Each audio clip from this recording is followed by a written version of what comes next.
Ось у нас бойові дії. Сзади кто там стреляет? А? Сзади кто там стреляет? Туда. Ніхто не стріляє. Не бачу.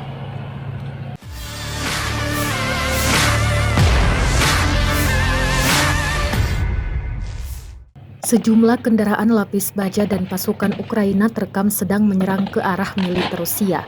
Rekamannya ramai beredar di Telegram pada Jumat 25 November 2022. Dalam keterangan unggahan disebutkan di Kherson, Angkatan Bersenjata Ukraina mengerahkan sejumlah kendaraan lapis baja. Kelompok lapis baja Angkatan Bersenjata Ukraina atau BTR-70 melakukan serangan ke arah Kherson dengan gagah. Pasukan Rusia menderita kerugian. Meski demikian, di akhir video, setelah serangan itu, kendaraan lapis baja Ukraina yang menyerang juga hancur. APGM tampak meluncur dan merusak kendaraan tersebut. Penyerangan ini diduga terjadi beberapa waktu lalu dan telah menuai berbagai komentar dari warganet.